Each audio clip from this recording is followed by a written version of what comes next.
Bill's son that made this hoop that I brought here today, my good brother Randolph Bill. They asked Watson told us and Woodrow Bill as spiritual people of the Yakima Nation, what does this mean? What they said was so profound that they didn't put it on page 16, they put it on the front page of the Seattle Times. They said this means that the races and nations of the earth should slow down and come together and talk to each other. That's exactly what it meant. And we had 4 years and 4 days to do that. 4 years and 4 days later, Mount St. Helens were off a second time. That was last spring, just about this time. That was our grace period. We could have still done something really good, but now things are going to speed up. Now things are going to really happen fast. Time is going to go so fast. The more we share the message, the more we will cushion the third shaking of the earth, and the easier it will be on ourselves and others. A good friend of mine in Montana, his grandmother just passed away last year. The last thing she said to him was make a place for yourself in the mountains, because the air would become so hot down here where they were at on the reservation that it'd be hard to breathe. And it won't be long. That's the last thing she told her grandson when she was passing. Go in the mountains and make a place for yourself. Put some things there that you can survive with.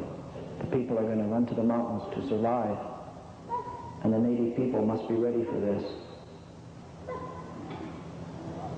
And I know Eugene is going to speak, and I'm only going to speak a little bit longer. He said something that profoundly affected me several years ago at the last gathering about how important it is for Native people to get ready, because it's not going to be long, and they're going to turn to Native people, and they're going to turn to local spiritual assemblies.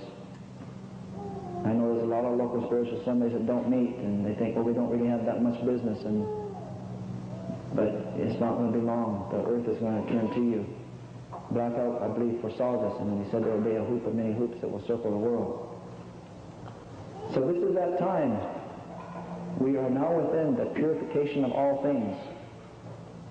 Non-natives call this the apocalypse. The native elders call this the purification. I want to share one non-native prophecy with you.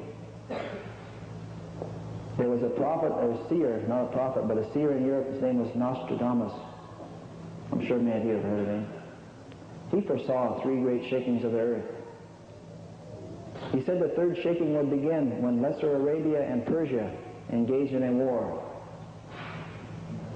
5 years ago, when Mount St. Helens went off, Iraq attacked Iran. Lesser Arabia today is called Iraq. Persia is called Iran. These two prophecies coincide. Both the native elders and Nostradamus said this would start slowly, almost unnoticed by the peoples of the earth, but it will eventually involve us all. Eventually the gourds of ashes will fall from the sky so much that the river that runs through the center of this turtle island, the Mississippi River, will boil from the heat of the gourds of ashes that will fall on this land. But don't despair. It sounds terrible, but we will survive it. We will live through it. I don't think anyone's chosen to live through it, but some people will. So, in closing, I would like to call on each and every person, regardless of who you are, young or old, native or non-native, to arise now and to awake, to embrace this time, to learn everything you can about the teachings and the writings,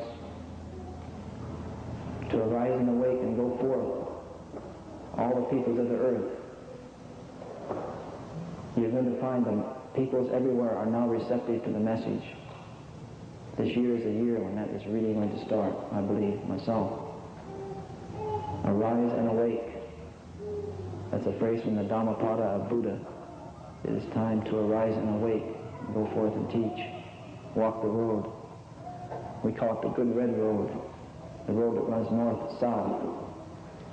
Things will be lost from south to north, but come back from north to south. There's people out there waiting to hear, waiting to hear.